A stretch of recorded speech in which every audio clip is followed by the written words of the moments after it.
America. The heavy downpours are ending, but we still have scattered light showers across the CSRA, and this will come with cooler temperatures for the start of our weekend. All the details coming right up. Now on News Channel 6 at 11, how doctors at the Medical College of Georgia are helping epilepsy patients respond to their seizures. Plus, in South Carolina, learn why the state is pushing to remove Bradford pear trees. And a new home for North Augusta Public Safety. A look at the groundbreaking on the future site as your News Channel 6 at 11 starts now. Live from Television Park, this is WJBF News Channel 6 at 11. Good evening, everyone. I am Tiffany Hobbs. Thank you so much for joining us. New at 11, doctors at the Medical College of Georgia are at the forefront helping seizure patients who don't respond to their medication. It's electricity. That's how brain cells connect to each other. That's how they send messages between each other. But every so often, there's going to be this short circuit that will shut down the system. And that's a seizure. Dr. Fernando Valle, a neurosurgeon at the Medical College of Georgia at Augusta University, specializes in epilepsy and functional disorders. For about 20% of epilepsy patients, he says medication doesn't help with their seizures. It's a very devastating, chronic problem. And I don't think that we pay attention enough to these patients. The vagus nerve stimulation device is a technology-based instrument that helps those patients manage their seizures. It's been around since 1997. But unfortunately, those early patients that were implanted many, many years ago could not get access to the new technology. Now there is a new technology available, and doctors can replace the generator of an older device with a simple outpatient procedure. The new generator acts like a software update. This technology is attempting to correct for our shortcomings, and is what we're going to call individualized medicine. Dr. Valle recently performed the procedure on a patient. Not only will this ensure the device update, it also helps prevent future surgeries for the patient. It's a very simple solution to a complicated problem that is seizures and epilepsy.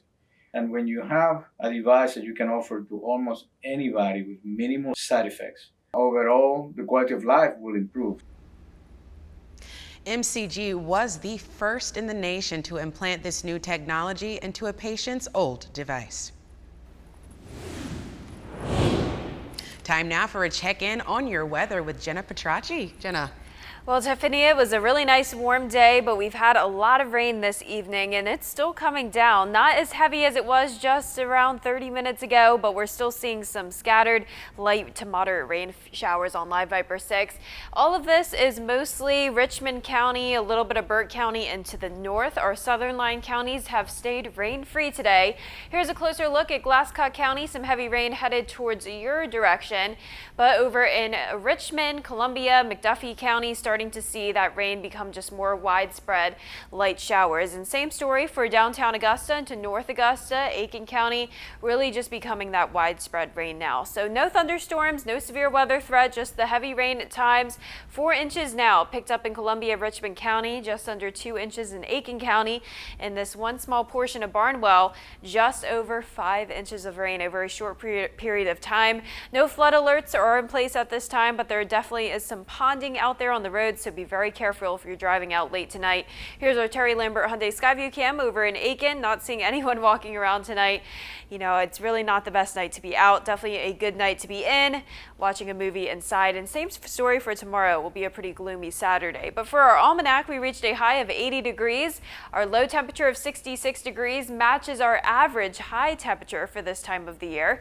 Right now, we're dropping into those upper 50s for the majority of us, but still seeing upper 60s towards the south. And that's all dependent on the location of the front. 68 in Wrightsville, 57 in Augusta, Edgefield only at 51 degrees now. You can also see the location of the front based off the dew point. points. We have much drier air moving in. Behind it, upper 40s in Edgefield. Still those mid to upper 60s, though, down south. So we're having a front pass us, and that'll keep some showers in place overnight tonight. Winds from the northeast will bring in some cooler air. 18 miles per hour in Augusta, 10 in Aiken, so a little breezy. And there's that stationary front right across the CSRA with the batch of rain ahead of it. So as we go into tomorrow, a few more showers around with a brief drop into the 60s. Mostly cloudy over the weekend, and then a quick warm up on Sunday. All the details coming up shortly, but back to you, Tiffany. Thank you, Jenna. There is an ongoing push to remove Bradford pear trees from South Carolina. Clemson Extension and the South Carolina Forestry Commission are offering free native trees in exchange for up to 5 Bradford pears. Bradford pears can breed with other types of pear trees and spread in natural forests to replace native trees and create food deserts for birds. So they're a very pretty tree. You definitely notice them going around town. But there's an invasive species that we have to make sure that we educate our customers on and the community about why it's important that we're doing these types of programs. The next event is February 25th from 8 to 11 a.m. at Cold Creek Nurseries on Hitchcock Parkway in Aiken. You'll need to take a photo of your cut trees and bring them to the event. The ban on the sale of Bradford pears in South Carolina begins in October 2024. North Augusta Public Safety is getting a new headquarters and held a groundbreaking ceremony today. Hannah Latier gives us a tour of the old building and details about the new one. After years of planning and having an old building with a lot of issues, the public safety departments are finally getting an updated building they so desperately need. Our city is growing, our future is bright, and we need to have the facilities for our public safety to continue to do what they do, which is protect our citizens and improve our quality of life. The current building was built in the 1950s. It has mold, leaks, and outdated technology. Asbestos also had to be removed from the old courtroom, so it's no longer being used. It's just dank, it's dark. It's just not the kind of building that we want to have for our public safety. The new headquarters on Georgia Avenue will have a full courtroom, more storage, a crime lab, a 911 dispatch center, and more. It's right where we need to be. And so it's a focal point for people to see us and say, hey, we feel safe here. So that's what it's all about. The $25 million budget for the building is significantly more than originally estimated, mainly due to increasing labor costs and inflation. That's a cause for concern for some who live here. I would like to see a financial report. There is no reason in the world that I have to do FOIA requests to get information. This is public information, and the city should be freewheeling with their information, and it hasn't been to date. But North Augusta leaders assure us that funding for the building will not raise property taxes. This is being handled through our capital sales tax, which is already, that's money that those pennies have already been put into that, okay? So yeah, we're having to move from other areas for that, but the point is we are not raising millage because of this. It has nothing to do with that. It's revenue, it's money that's already been paid in. The roughly 38,000 square foot building is expected to be completed by Christmas of 2025. In North Augusta, Hannah Latier, WJBF News Channel 6. 2 vigils were held Friday night for 2 of the victims killed in Orlando on Wednesday. Get a look at the candlelight vigil from the Nicholson School of Communication and Media after the break.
Now, your most accurate forecast with WJBF Live Viper 6. Happy Friday. It's a rainy evening. Check out the rainfall totals today. We've picked up 4 inches in parts of Columbia and Richmond County, just around 2 inches in Aiken County, and a small portion of Barnwell County at that 5-inch mark. So it's this swath that we had come through right along the border of Georgia and South Carolina that dumped the heaviest rain. For our western counties, not very impressive. And for the southern counties, really no rain at all today, just a little bit into Burke County. So it's really been split depending on where you are. Here's where the rainfall is right now. Some of that starting to push down towards the south into Jefferson, Burke County, but it is losing a lot of its intensity. So not any heavy downpours anymore, just really those scattered light rain showers, some moderate pockets here and there. But you can definitely see the rain that came down on our roads. It looks very wet outside. Here's our Terry Lambert Hyundai Skyview cam over at Washington Road, and the temperatures are falling now. We're at 56 degrees with a northeast wind of 10 miles per hour. Dew point of 54, visibility down to 5 miles in Augusta.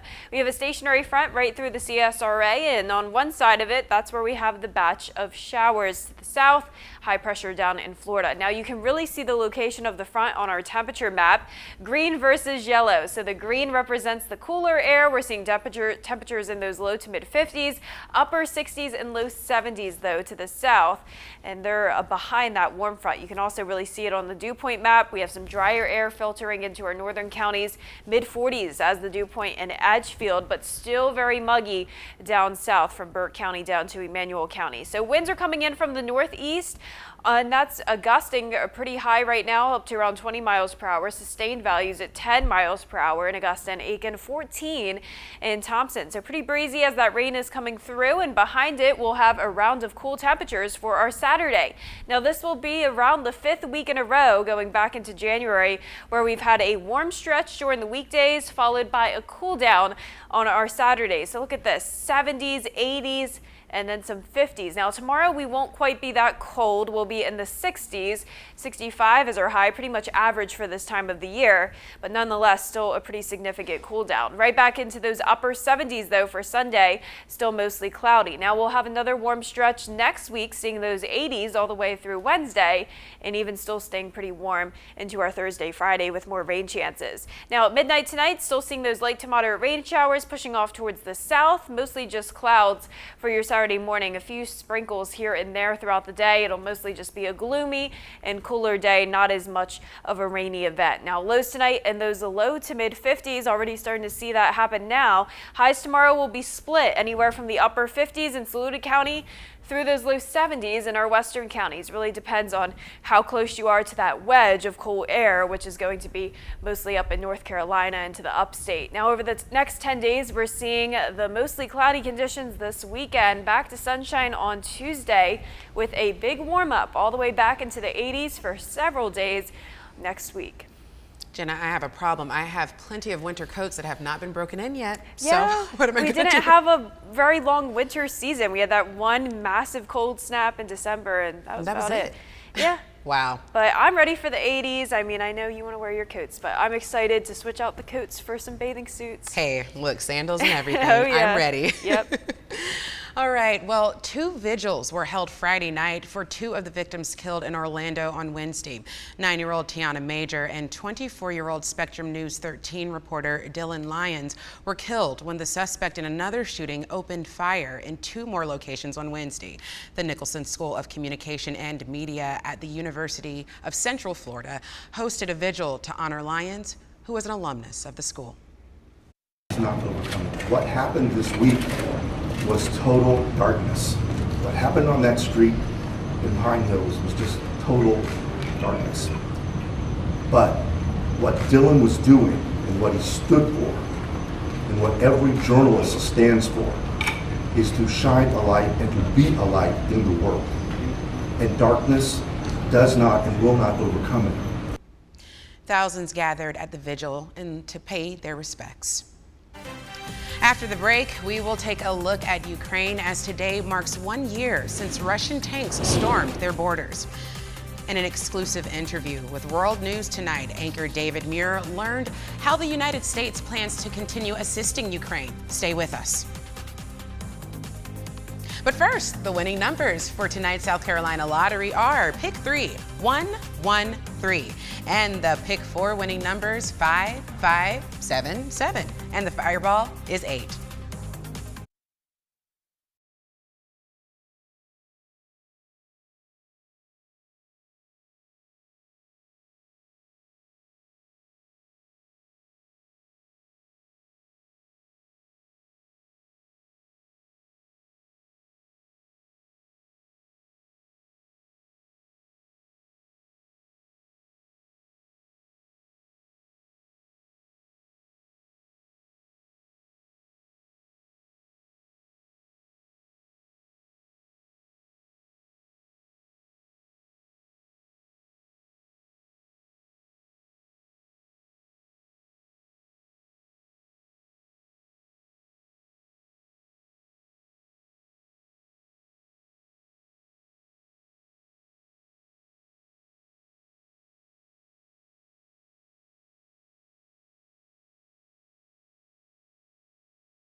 Today marks 1 year since Russia's full-scale invasion of Ukraine. The war has left hundreds of thousands dead and millions of Ukrainians displaced, including 250,000 now living in the U.S. ABC's Lindsay Watts is in Washington with more on a somber but defiant day in Ukraine. 1 year since the first Russian missiles hit Kyiv. Бо гинуть тут хлопці і дівчата. Ukrainian President Zelensky speaking to media from around the world. He says if the international community keeps its word about help and aid, Ukraine will definitely win. President Biden today announcing a $2.5 billion aid package for Ukraine and sweeping new sanctions against Russia. He also met with G7 leaders and Zelensky in a virtual meeting. The United Nations overwhelmingly approved a resolution calling for Russia to withdraw forces. 7 countries voted against it, 32 abstained, including India and China. President Biden speaking tonight in an exclusive interview with World News anchor David Muir. You announced another $2.5 billion in aid to Ukraine today, $113 billion now. We know the vast majority of Americans support Ukraine, but there are now many who are asking, how long can we spend like this? Well, first of all, I'm not sure how many are asking. I know the mega crowd is. The right-wing Republicans are, talking about we can't do this. You find ourselves in a situation where the cost of walking away could be considerably higher than the cost of helping Ukraine maintain its independence. We know the Germans are now sending tanks in after the U.S. said it would send Abrams tanks as well. But we know President Zelensky continues to say what he really needs are F-16s. Will you send F-16s? Look, we're sending him what our seasoned military thinks he needs now. He needs tanks, he needs artillery, he needs air defense, including another HIMARS. There's things he needs now that we're sending him to put him in a position to be able to make gains this spring and this summer going into the fall.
Now, WJBF sports coverage you can count on.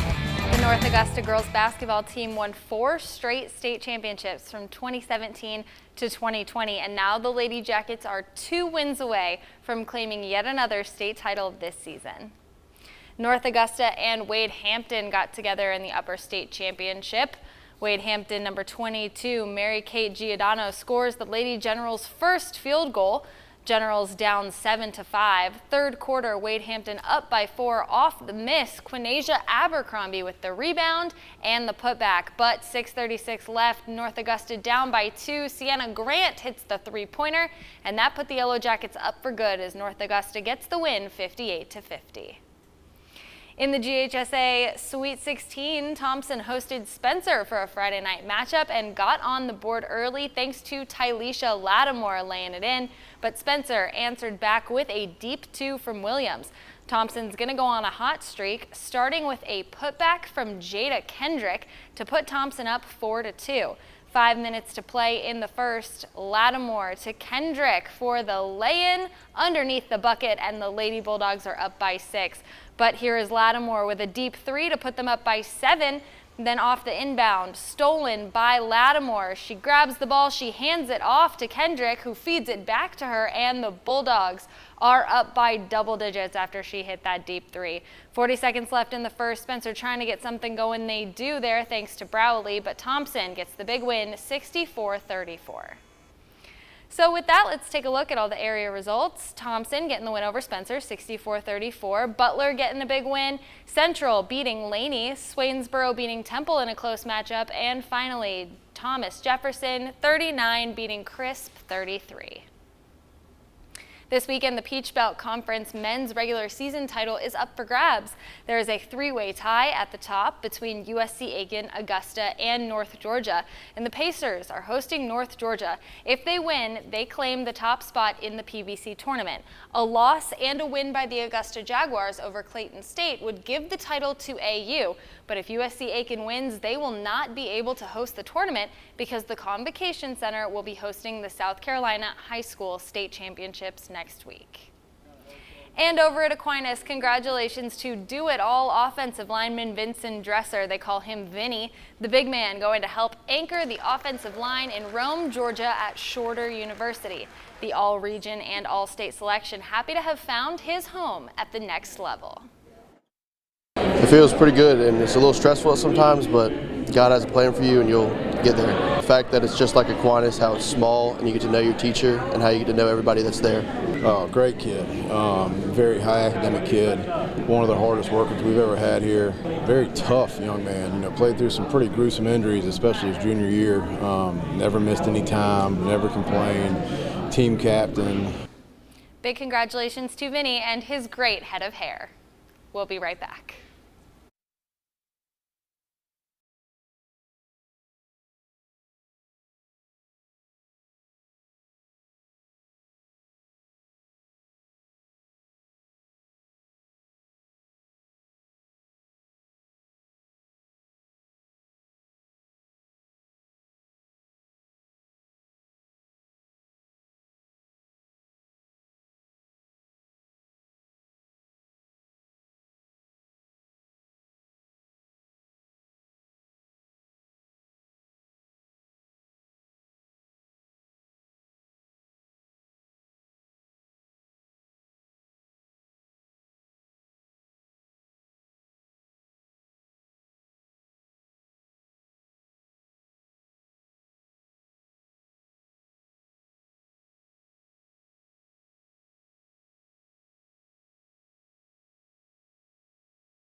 A bald eagle in the Twin Cities area of Minnesota woke up covered in snow on Thursday, February 23rd, as a prolonged winter storm impacted much of the upper Midwest.